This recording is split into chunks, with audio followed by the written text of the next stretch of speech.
Hello students, स्वागत है आपका आज के इस वीडियो में। देखिए, आज का जो टॉपिक है वो मैथ का है, जो कि चैप्टर 5 का है और टॉपिक का नेम है यूनिटरी मेथड। तो क्या होता है यूनिटरी मेथड? सबसे पहले तो हम इस चीज़ को समझते हैं, इसका इंट्रोडक्शन लेते हैं। देन उसके बाद जो धीरे धीरे इसके टर्म्स हैं उनको पढ़ेंगे और इन पे बेस्ड क्वेश्चंस को सॉल्व करेंगे। तो देखिए, सबसे पहली चीज़ की क्या होता है यूनिटरी मेथड। तो introduction, if the cost of one item is given, then for finding out the cost price of such two और more than two items we multiply the total number of the items with the cost price of an item. This method is known as unitary method. तो देखिए, ये चीज़ें जो है definition पे आते हैं अभी, बट सबसे पहली चीज़ इसको हम प्रैक्टिकल लाइफ से समझते हैं। जैसे अगर हम किसी शॉप पे जाते हैं तो हम पूछते हैं कि भैया 1 kg जो चावल है उसका कॉस्ट कितना है।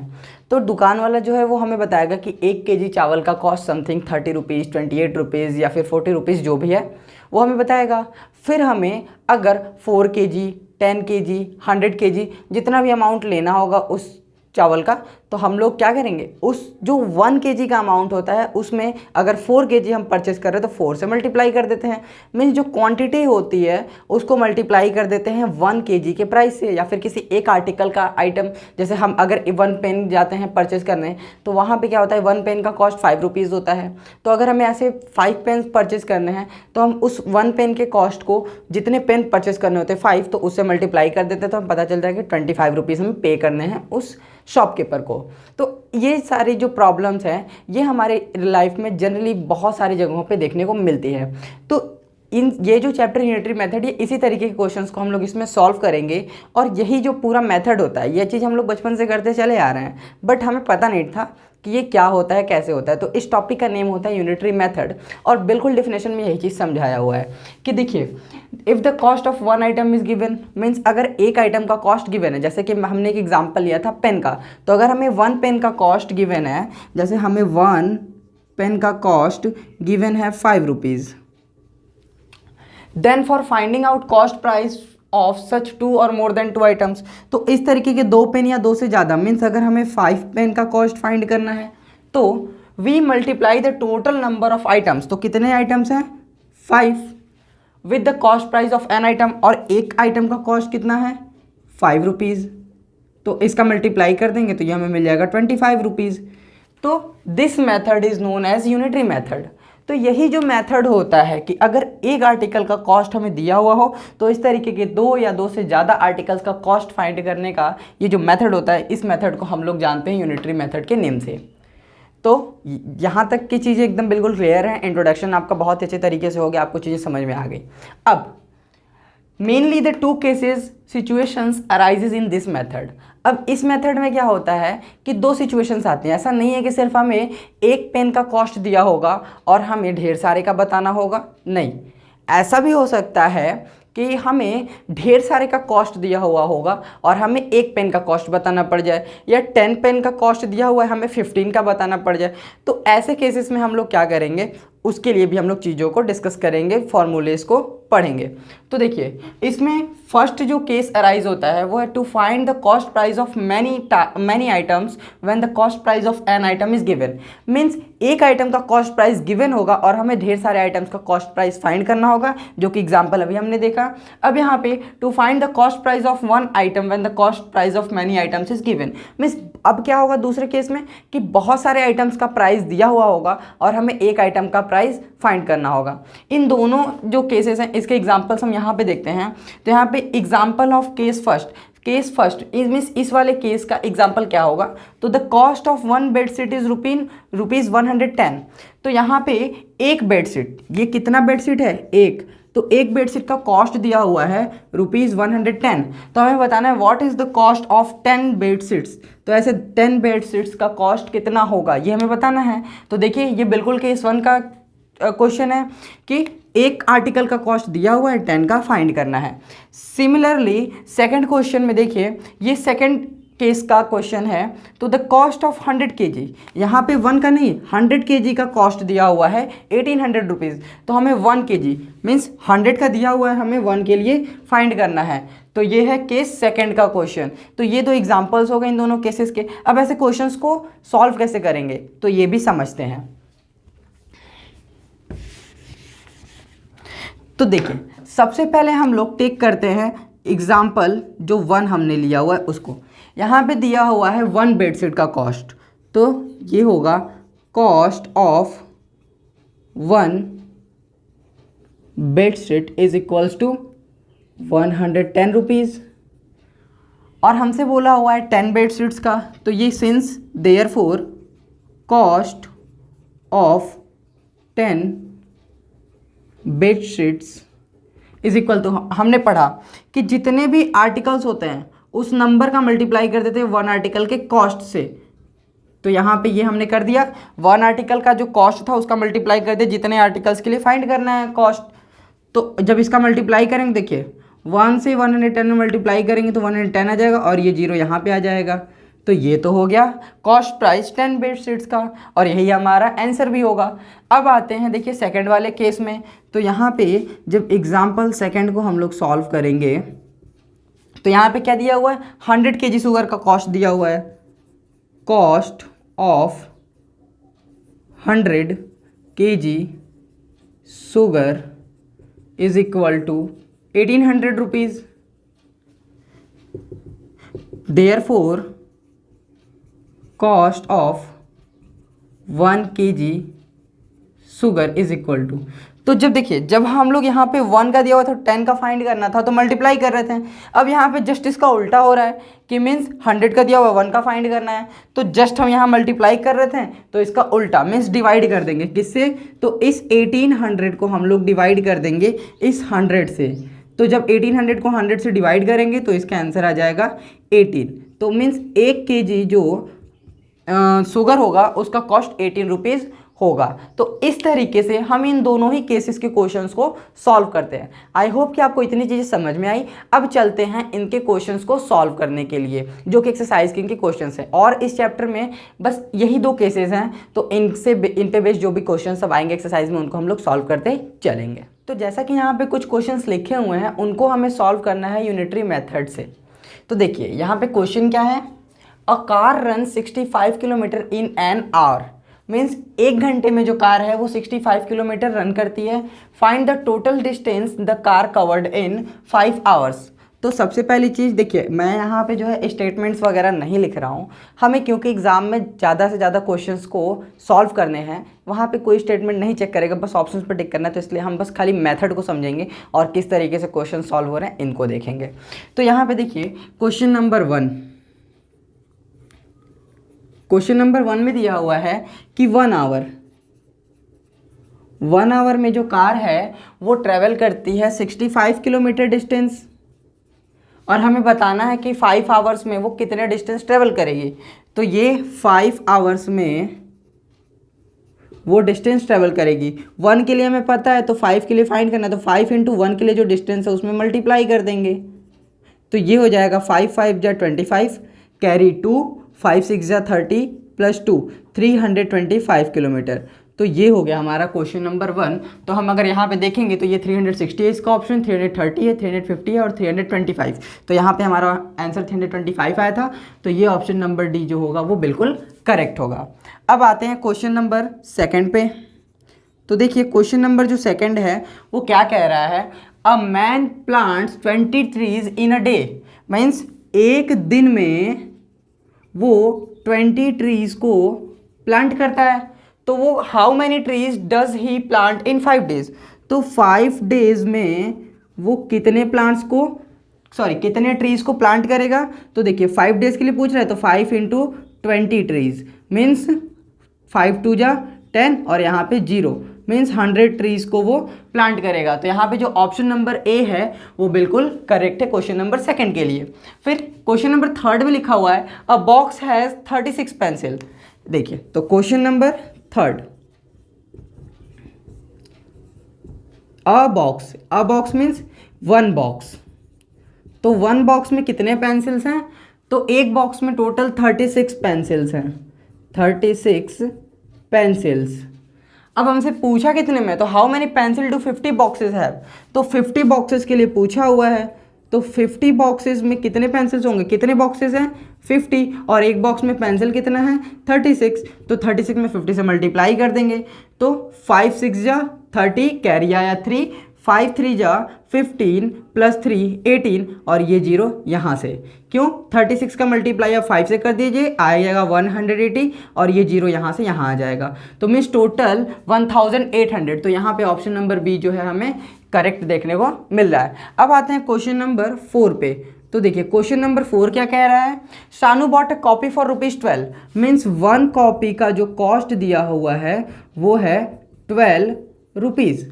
अब पूछा हुआ है what will be the cost price of such a dozen copy. तो ये बात याद रख लीजिए कि 1 डजन इसका मतलब होता है 12। ये चीज़ आपको ध्यान रखनी है। तो 1 डजन अगर ऐसी कॉपीज़ खरीदनी होंगी तो उसका कॉस्ट क्या होगा, तो मीन्स 1 डजन का मतलब क्या हुआ 12 कॉपीज़। तो हमें 12 कॉपीज़ का कॉस्ट बताना, एक का दिया हुआ है तो 12 कॉपीज़ का कॉस्ट बताना है और एक का कॉस्ट 12 है। तो मीन्स 12 में 12 से मल्टीप्लाई कर देंगे। तो 12 2 जा 24, कैरी आया 2, 12 1 जा 12 2 14 मीन्स 144 रुपीज़ इसका आंसर आएगा। तो यहाँ पे ऑप्शन नंबर बी जो है करेक्ट होगा क्वेश्चन नंबर 4 का। अब चलते हैं अपने नेक्स्ट क्वेश्चन की तरफ। उम्मीद करता हूँ कि ये सारे क्वेश्चंस आपको समझ में आ गए होंगे, और अगर आपको कोई क्वेश्चन समझ में नहीं आता है तो आप कमेंट करके मुझे ज़रूर बताएं। और अगर आप हमारे चैनल पर नए हैं तो चैनल को सब्सक्राइब जरूर कर लीजिएगा, और अगर वीडियो अच्छी लग रही हो तो वीडियो को लाइक कर दीजिएगा। और अगर आपके कोई फ्रेंड्स हैं या फिर कोई रिलेटिव है जो कि CHS एंट्रेंस एग्जाम के लिए प्रिपरेशन कर रहा है तो आप उसको भी वीडियो जरूर शेयर कीजिएगा। चलिए तो चलते हैं अपने नेक्स्ट वीडियो की तरफ। तो अब क्वेश्चन नंबर 5 में जो दिया हुआ है वो है if a man earns ₹110 in a day means कि देखिए क्वेश्चन नंबर 5 दिया हुआ है कि एक दिन में 1 डे में कितना अर्न करता है, तो 110 रुपीज़। अब पूछा हुआ है how much will he earn in 2 weeks. तो पहली बात कि यहाँ पे डेज में दिया हुआ है और क्वेश्चन पूछा हुआ है 2 वीक्स, तो 2 वीक्स इसमें डेज कितने होंगे, तो हम जानते हैं कि 1 week is equal to 7 days. तो 2 वीक्स में 2 × 7 मीन्स 14 डेज। तो हमें बताना है कि वो आदमी जो है 14 डेज में कितना अर्न करेगा। तो 1 डे में 110, तो 14 days is equals to 14 × 110 rupees. अब इसको मल्टीप्लाई करेंगे, देखिए ये 0 जहाँ पे आता है उसको भी मल्टीप्लाई मत कीजिए। 14 1 जा 14, कैरी आया 1, 14 1 जा 14 प्लस 1 15 और यहाँ से 0 लास्ट में आ जाएगा। तो ये जो आदमी है ये 14 डेज में 1540 रुपीज़ अर्न करेगा। तो यहाँ पे ऑप्शन नंबर बी जो है क्वेश्चन नंबर 5 का करेक्ट है। अब आते हैं क्वेश्चन नंबर 6 पे।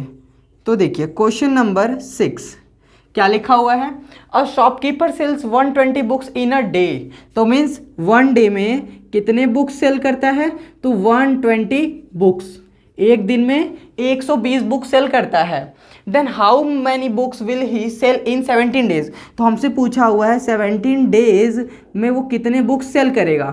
तो एक दिन का दिया हुआ है, 17 के लिए फाइंड करना है, तो 17 से मल्टीप्लाई कर देंगे 120 में तो हमें मिल जाएगा टोटल नंबर ऑफ बुक्स। तो 17 2 जा 34, कैरी आया 3, 17 1 जा 17 3 20 और 1 0 यहाँ से, तो टोटल 2040 बुक्स वो सेल करेगा। तो अगर हम देखें तो यहाँ पे ऑप्शन नंबर सी जो है वो 2040 है, तो ये वाला ऑप्शन नंबर सी करेक्ट होगा। अब आते हैं क्वेश्चन नंबर 7 पे। तो देखिए क्वेश्चन नंबर 7 क्या दिया हुआ है, इसमें लिखा हुआ है the cost price of a sari means 1 sari का कॉस्ट हमें दिया हुआ है, कितना है, तो ये दिया हुआ है 375 रुपीज़। अब पूछा हुआ है what will be the cost of such 5 saris means इस तरीके के 5 साड़ीज का कॉस्ट कितना होगा। तो देखिए 5 साड़ी का कॉस्ट फाइंड करने के लिए हम लोग 5 से मल्टीप्लाई कर देंगे 1 साड़ी के कॉस्ट में। तो यहाँ पे जब मल्टीप्लाई करेंगे तो 5 5 जा 25, कैरी आया 2, 5 7 जा 35 प्लस 2 37, कैरी आया 3, 5 से जा 15 3 18 मीन्स 1875 रुपीज़। तो 1875 यहाँ हमें ऑप्शन नंबर ए पे देखने को मिल रहा है। तो क्वेश्चन नंबर 7 का ऑप्शन नंबर ए बिल्कुल करेक्ट है। अब आते हैं क्वेश्चन नंबर 8 पे। तो देखिए लिखा हुआ है a tank capacity is 500 litre means एक टैंक में 500 लीटर जो वाटर है वो कंटेन करता है। तो means capacity of 1 tank, capacity of 1 tank is equal to 500 litre. तो पूछा हुआ है what will be the total capacity of such 8 tanks. तो therefore the capacity of such 8 tanks तो इस तरीके के 8 टैंक्स की कैपेसिटी फाइंड करने के लिए हम 8 में मल्टीप्लाई कर देंगे एक टैंक की जो कैपेसिटी है उससे। तो 8 5 जा यहाँ पे 40 और डबल जीरो को हमने छोड़ा हुआ था तो 4000 लीटर। तो अगर हम नोटिस करें तो यहाँ पे ऑप्शन नंबर सी जो है वो बिल्कुल करेक्ट है। तो इस तरीके से हम इन क्वेश्चंस को सॉल्व करते हैं, बहुत ज़्यादा टाइम नहीं लगता है अगर क्वेश्चंस ऐसे इजी हैं तो। ये क्वेश्चंस तो अभी इजी हैं, थोड़े से इससे डिफिकल्ट क्वेश्चंस आएंगे बट बहुत ज़्यादा डिफिकल्ट क्वेश्चंस नहीं आते हैं। तो ये चैप्टर बहुत ईजी है, इनके क्वेश्चंस को आप थोड़ा सा अगर माइंड लगाएंगे तो बहुत ही आसानी से सॉल्व कर जाएंगे। तो चलिए चलते हैं अपने नेक्स्ट क्वेश्चन की तरफ। तो अब जो नेक्स्ट क्वेश्चन नंबर 9 है, देखिए क्या दिया हुआ है। A box contain 4 dozen apples. एक बॉक्स है जिसमें 4 डजन एप्पल हैं। क्वेश्चन नंबर 9, 1 बॉक्स में कितने एप्पल्स हैं? 4 dozen. How many apples do a dozen box have? तो हमें 1 डजन बॉक्स में बताना है कितने एप्पल्स होंगे। तो देखिए सबसे पहली चीज़ कि हमें ये पता होना चाहिए कि 1 डजन मतलब होता क्या है। तो ये चीज़ याद रख लीजिए कि 1 dozen is equals to 12, means एक डजन में 12 मीन्स एक दर्जन। आपने सुना होगा एक दर्जन मतलब 12। तो अब यहाँ पे 1 बॉक्स में 4 डजन है तो मीन्स कि यहाँ पे 4 × 12 एप्पल्स हैं। 4 × 12 एप्पल्स का मतलब क्या हुआ कि यहाँ पे 12 4 जा 48 एप्पल्स हैं एक बॉक्स में। और हमें बताना है 1 डजन बॉक्स, मीन्स कि हमें 12 बॉक्स में बताना है कि कितने एप्पल्स होंगे। तो 12 बॉक्स में कितने एप्पल्स होंगे? एक बॉक्स में जब 48 है तो 12 बॉक्स में 12 × 48 एप्पल्स होंगे। अब इसको हम लोग मल्टीप्लाई कर देंगे। तो यहाँ पे स्पेलिंग एप्पल की मिस्टेक हो जा रही है। देखिए 12 8 जा 96, तो यहाँ पे आ जाएगा सॉरी यहाँ पे 12 8 जा 96 तो यहाँ 6, 12 4 जा 48 + 9 तो 48 + 9 जो होगा वो 57 होगा। तो यहाँ पे टोटल 576 एप्पल्स होंगे 12 बॉक्सेस में। तो अगर हम देखें तो यहाँ पे ऑप्शन नंबर बी जो है 576 एप्पल्स देखने को मिल रहा है। अब चलते हैं क्वेश्चन नंबर 10 पे। तो देखिए क्वेश्चन नंबर 10 क्या कह रहा है? Train fair of 60 students, means 60 students के लिए जो ट्रेन फेयर है, ट्रेन फेयर मीन्स ट्रेन का जो चार्ज है दिल्ली से भोपाल का वो 18,000 है। तो ये 18,000 दिया हुआ है। तो हमें बताना है एक स्टूडेंट का जो फेयर होगा, मीन्स एक स्टूडेंट का जो चार्ज होगा उसी सेम रूट के लिए वो कितना होगा। तो देखिए यहाँ पे 60 से हम लोग 1 स्टूडेंट्स मीन्स ढेर सारे का दिया हुआ 1 का फाइंड कर रहे हैं। तो 1 स्टूडेंट के लिए हम लोग क्या करेंगे? तो जस्ट इसका उल्टा, अभी तक क्या करते कि हम लोग मल्टीप्लाई करते, बट अब हमें क्या करना है? 60 से 1 का बताना है तो हम डिवाइड करेंगे। तो इस 18,000 को डिवाइड कर देंगे 60 से, 0 से 0 कैंसिल, 6 के टेबल में 3 टाइम्स में 18 और ये 2 0 जो होंगे वो ऊपर आ जाएंगे। तो मीन्स एक स्टूडेंट का जो ट्रेन फेयर होगा फ्रॉम दिल्ली टू भोपाल वो 300 होगा। तो यहाँ पे अगर हम देखें तो ऑप्शन नंबर ए हमें करेक्ट देखने को मिल रहा है। अब क्वेश्चन नंबर 10 पे आते हैं। तो देखिए क्वेश्चन नंबर 10 लिखा हुआ है, सॉरी हमने 10 सॉल्व कर लिया। अब क्वेश्चन नंबर 11 पे आते हैं।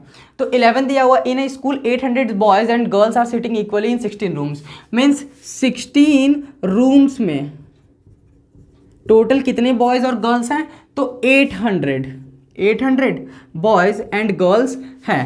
तो यहाँ पे 800 हम बॉयज़ एंड गर्ल्स को स्टूडेंट्स लिख देते हैं। क्यों? क्योंकि बॉयज़ एंड गर्ल्स मिलकर के तो स्टूडेंट बनेंगे।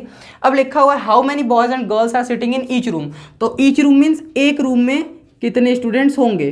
तो अगर हम यहाँ पे नोटिस करें तो 16 से हमें 16 का दिया हुआ है 1 का फाइंड करना है। तो मीन्स इस वाले नंबर को हम लोग डिवाइड कर देंगे 16 से, और 16 1 जा 16, 16 5 जा 80 और ये 0 यहाँ से आ जाएगा।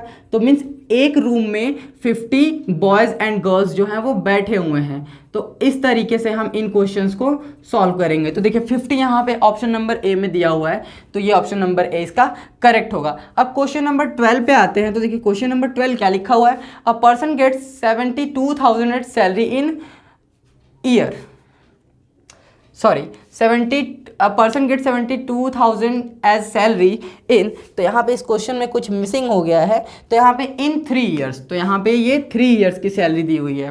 तो उसकी सैलरी कितनी? देखिए 3 ईयर्स में उसकी सैलरी कितनी मिली? 72,000 रुपीज़। अब हमसे पूछा हुआ है उसकी मंथली सैलरी, तो सबसे पहले तो ये ईयर्स में दिया हुआ और हमसे पूछा हुआ है मंथ में, तो इस ईयर को हम कन्वर्ट कर लेंगे मंथ में। तो हम जानते हैं कि 1 year is equals to 12 month, therefore 3 year is equals to 3 into 12 means 36 month. तो यहाँ पे 36 मंथ होंगे। तो अगर हम देखें तो इसी को हम लिख सकते हैं कि 36 मंथ की जो इसकी सैलरी है वो 72,000 है। तो अब हमें बताना है कि 1 मंथ की सैलरी कितनी होगी। तो अब अगर हम देखें तो हम इसको इजीली सॉल्व कर सकते हैं। इस 72,000 को हम लोग डिवाइड कर देंगे 36 से, तो 36 1 जा 36, 36 2 जा 72 मीन्स 1 मंथ की जो इसकी सैलरी होगी वो 2,000 रुपीज़ होगी। तो यहाँ पे ऑप्शन नंबर डी जो है वो 2,000 दिया हुआ है। तो इस तरीके से हम क्वेश्चंस को सॉल्व करेंगे। अब चलते हैं नेक्स्ट क्वेश्चंस की तरफ। आई होप कि आपको ये क्वेश्चन समझ में आ रहे होंगे। अगर क्वेश्चंस आपको समझ में आ रहे तो वीडियो को लाइक कर दीजिएगा और चैनल को सब्सक्राइब करना बिल्कुल मत भूलिएगा। चलते अपने नेक्स्ट क्वेश्चंस की तरफ। अब जो हमारा नेक्स्ट क्वेश्चन है वो है क्वेश्चन नंबर 13। देखिए दिया क्या हुआ है, if 10 persons complete 10 units of work in 10 days at rate of 10 hours per day, then how many units of the work will 5% complete in 5 days at rate of 5 hours per day।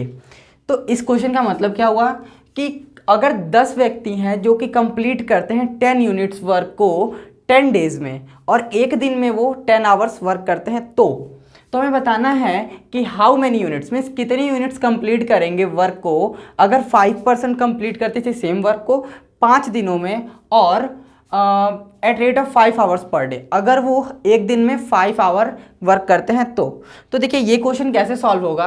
तो अगर हम notice करें तो देखिए पहले कितने persons थे, यहाँ पे पहले थे 10 पर्सन्स और यहाँ पे कितने हो गए 5 पर्सन। तो पहले 10 क्वेश्चन नंबर 13 देखिए पहले थे 10 और अब हो गए 5। अब यहाँ पे दिया हुआ है 10 यूनिट्स, तो ये हमसे पूछा हुआ है कितनी यूनिट्स, तो ये तो हमें बताना ही है।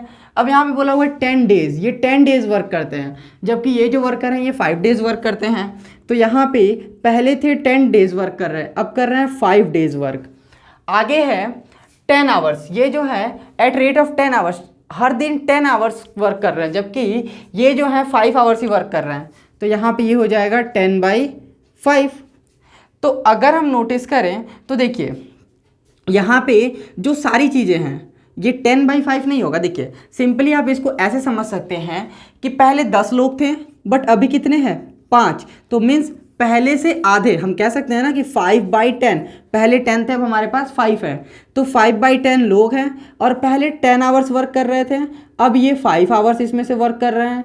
और साथ ही साथ ये पहले 10 डेज वर्क कर रहे थे, अब 5 डेज वर्क कर रहे हैं। तो अगर हम इन सारे को सॉल्व करेंगे, देखिए 5 1 जा 5, 5 2 जा 10, 5 1 जा 5, 5 2 जा 10, 5 1 जा 5, 5 2 जा 10, तो 1 1 जा 1 और यहाँ पे 2 2 जा 4 2 जा 8। मीन्स ये जो वर्क वो लोग करेंगे वो पहले से 1/8 करेंगे। मीन्स पहले जो काम 1 यूनिट होने वाला था वो अब 1/8 यूनिट वर्क होगा। क्यों? क्योंकि लोग भी कम हो गए, टाइम भी कम हो गया और वो जो वर्क कर रहे हैं वो भी कम कर रहे हैं, तो ये 1/8 हो गया।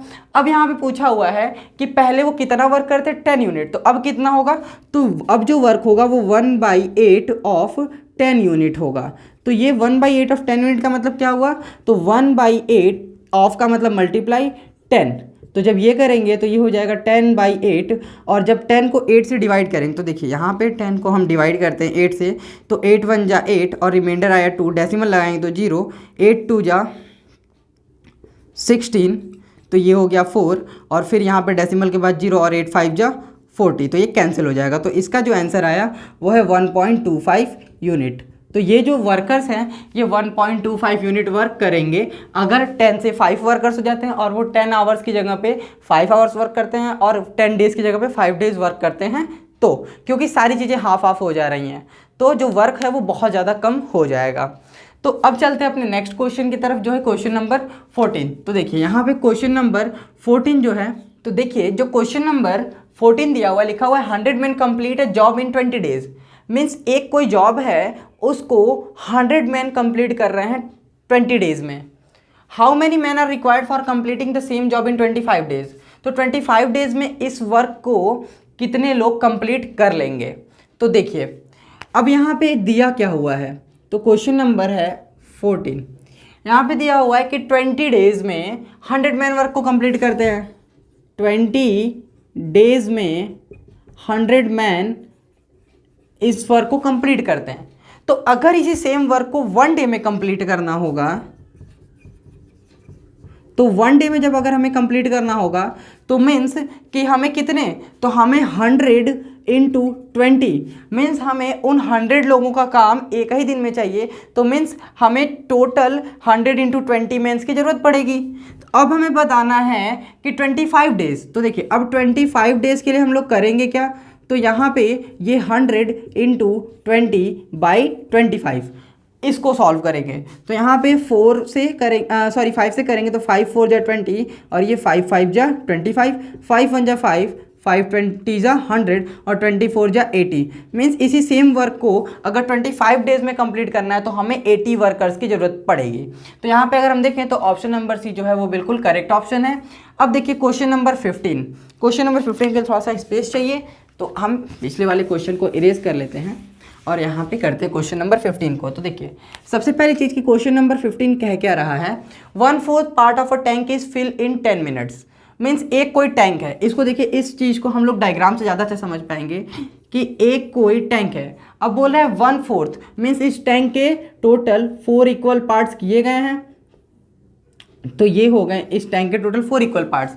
अब इसमें बोल रहा है कि 1/4 मीन्स ये वाला जो ये 1/4 पार्ट है, इसको फिल करने में 10 मिनट का टाइम लगता है। तो ये देखिए 10 मिनट का टाइम लगा इसको फिल करने में। In how many minutes the remaining, remaining means ये जो बचा वाला हिस्सा है ये, इसको फिल करने में कितना टाइम लगेगा। तो देखिए ये 1/4 था, इसको 10 मिनट, तो इसको भी फिल करने में 10 मिनट, इसको भी फिल करने में 10 मिनट, इसको भी फिल करने में 10 मिनट, तो 30 मिनट्स। अब इसको कैसे सॉल्व करेंगे तो ये भी देख लीजिए। देखिए यहाँ पे हमें ऑप्शन मिल गया है 30 मिनट, बट कैसे सॉल्व करेंगे तो देखिए 1/4 पार्ट जो है इसको फिल करने में टाइम लग रहा है 10 मिनट, तो रिमेनिंग पार्ट क्या होगा। तो देखिए रिमेनिंग पार्ट हम लोग कैसे फाइंड करते हैं, तो टोटल एक टैंक है उनमें से 1/4 पार्ट को पहले सब्ट्रैक्ट कर देंगे, तो ये हो जाएगा। देखिए यहाँ पे 1 को 1/1 लिख सकते हैं, और अगर हम लोग 1 से 4 को डिवाइड करेंगे तो 4 और 4 1 जा 4, 4 से 4 को डिवाइड करेंगे तो 1, 1 1 जा 1, तो ये आ जाएगा 3/4। तो मीन्स जो रिमेनिंग पार्ट है टैंक का वो 3/4 है। अब अगर 1/4 पार्ट को फिल करने में 10 मिनट का टाइम लगता है, तो 3/4 पार्ट अगर हम देखें तो हम इजीली बता सकते हैं। देखिए ये 1/4 को फिल करने में 10 मिनट लगता है, तो 3/4 को फिल करने में 3 × 10 मिनट लगेगा, तो जो कि हो जाएगा 30 मिनट। तो मीन्स इस टैंक को फिल करने में टोटल 30 मिनट का टाइम लगेगा, जो बचा वाला हिस्सा है। अगर इसी क्वेश्चन में पूछ देता कि इस पूरे टैंक को फिल करने में कितना टाइम लगेगा, तो हम लोग जो है यहाँ पे 1/4 मीन्स तो 1/4 पार्ट को फिल करने में 10 मिनट का टाइम लग रहा था, ये भी इसमें हम लोग ऐड कर देते हैं, तो 30 और प्लस 10 टोटल 40 मिनट का टाइम लगता। बट हमसे रिमेनिंग का पूछा है, इसलिए यहाँ पे ऑप्शन नंबर सी 30 इसका करेक्ट ऑप्शन होगा। अब चलते हैं अपने आगे के क्वेश्चंस की तरफ। उम्मीद करता हूँ कि ये क्वेश्चंस आपको समझ में आ रहे होंगे। जो भी चीज़ें आपको नहीं समझ में आ रही है आप कमेंट करके मुझे ज़रूर बताएं। तो चलिए चलते हैं अपने नेक्स्ट क्वेश्चन की तरफ। तो अब जो नेक्स्ट क्वेश्चन है देखिए दिया हुआ है, the shadow of a pole of 10 metre height is 20 metre long means एक पोल है जो कि 10 मीटर हाइट का है। देखिए क्वेश्चन नंबर 16 यहाँ पे दिया हुआ है कि एक पोल है जिसका हाइट है 10 मीटर, तो इसका शेडो जो बनता है वो 20 मीटर लॉन्ग बनता है। मीन्स यहाँ पे ये 20 मीटर जो है लॉन्ग बनता है। अब लिखा हुआ है एट द सेम टाइम, उसी सेम टाइम पे हमें बताना है कि एक ऐसा शेडो जिसका एक पोल जो कि 15 मीटर लेंथ का है उसका शेडो क्या होगा। तो देखिए जब ये 10 मीटर का था तो इसका जो लेंथ शेडो का था वो 20 मीटर मीन्स इसका डबल। तो अगर जब ये 15 मीटर लेंथ का पोल है तो इसका जो शेडो बनेगा वो भी तो डबल होगा। तो यहाँ पे 15 मीटर जो पोल होगा तो इसका जो लेंथ बनेगा वो 15 × 2, शेडो का लेंथ होगा 30 मीटर। तो इस तरीके से यहाँ पे ये 30 जो है इसका आंसर होगा। अब आते हैं क्वेश्चन नंबर 17 पे। तो दिया हुआ है the sum of two number is 85, means दो नंबर्स हैं जिनका सम दिया हुआ है 85 है। अब बोला हुआ है एक जो नंबर है वो दूसरे वाले से 7 ज़्यादा है, तो अगर मान लेते हैं कि ये वाला नंबर x है तो दूसरा वाला नंबर इससे 7 ज़्यादा होगा, मीन्स x + 7 होगा। अब बोला हुआ है हमें वो नंबर्स बताने हैं। तो देखिए क्वेश्चन में बोला हुआ है कि इन दोनों का सम 85 है, तो अकॉर्डिंग टू क्वेश्चन हम इक्वेशन बना सकते हैं कि x + 7 + x = 85। तो x और x को ऐड करेंगे तो 2x + 7 = 85। अब यहाँ पे देखिए ये 7 इधर ऐड है तो हम दोनों साइड 7 जो है वो सब्ट्रैक्ट कर देंगे। तो देखिए यहाँ पे भी हम 7 सब्ट्रैक्ट करेंगे और उधर भी, तो ये 2x + 7 - 7 = 85 - 7। तो ये 7 से ये 7 कैंसिल हो जाएगा, इधर आ जाएगा 2x = 85 में से अगर 7 माइनस करेंगे तो 15 - 7, तो यहाँ पे 8 और ये 7, तो 78 इसका आंसर आएगा। अब इधर भी 2 से डिवाइड कर देंगे, इधर भी 2 से डिवाइड कर देंगे, 2 से 2 कैंसिल हो जाएगा और x की जो वैल्यू है 2 3 = 6 और 2 9 = 18। तो एक जो नंबर हमें मिल गया 39, मीन्स यहाँ पे अगर 39 है तो दूसरा वाला नंबर क्या होगा, तो ये वाला नंबर जो होगा 39 + 7, मीन्स ये जो नंबर होगा वो 46 होगा। तो अगर हम देखें तो हमें यहाँ पे ऑप्शन नंबर ए जो है 39, 46 ये इसके ये वही नंबर्स हैं जो कि एक दूसरे से 7 का डिफरेंस रखते हैं और इनका सम करने पे हमें 85 रिजल्ट मिलता है। अब क्वेश्चन नंबर 18 देखिए दिया हुआ है the father's age of Ansh is 3 times the age of Ansh, means जो अंश हैं उसके पिता का एज उसके एज से 3 टाइम्स है। The sum of their ages is 56 years, और उनके एजेस का जो सम है वो 56 ईयर्स है। तो हमें बताना है उसके फादर का एज। तो ये क्वेश्चन आपको सॉल्व करके कमेंट में इसका आंसर बताना है। और मिलते हैं इसी तरीके के किसी अच्छे चैप्टर के साथ अपनी अगली वीडियो में। तब तक के लिए जय हिंद, वंदे मातरम। और अगर आपका कोई डाउट अभी भी रह गया इस चैप्टर में तो आप कमेंट करके मुझे ज़रूर बताइए। और इसके जो और कुछ क्वेश्चंस हैं वो मैं टेलीग्राम चैनल पे अपलोड कर दूंगा, आप वहां से जा करके इसके जो पीडीएफ्स होंगे इस नोट्स के और साथ ही साथ कुछ जो अदर क्वेश्चंस होंगे वो आप वहां से डाउनलोड कर सकते हैं। और जो भी कोई क्वेरी हो आप हमारे टेलीग्राम चैनल पर हमसे एकदम डायरेक्टली जुड़ करके बात कर सकते हैं, कोई प्रॉब्लम नहीं होगी। वहाँ पर मैं आपको एकदम बिल्कुल एक एक क्वेश्चंस, जो भी आपके क्वेश्चंस के डाउट हैं वो आप हमें सेंड करके उसका सॉल्यूशन ले सकते हैं, जो भी डाउट्स हैं उसको क्लियर कर सकते हैं। और अगर आप अभी भी चैनल को सब्सक्राइब नहीं किए हैं तो बिल्कुल चैनल को सब्सक्राइब कर लीजिए, क्योंकि इसी तरीके की इन्फॉर्मेटिव वीडियोस आपको इस चैनल पे हमेशा मिलने वाली है। और बेल आइकन को प्रेस जरूर कर लीजिएगा ताकि आपको लेटेस्ट वीडियोस के जो नोटिफिकेशंस हैं वो आपको मिलते रहें। तो मिलते हैं अगली वीडियो में, तब तक के लिए जय हिंद, वंदे मातरम।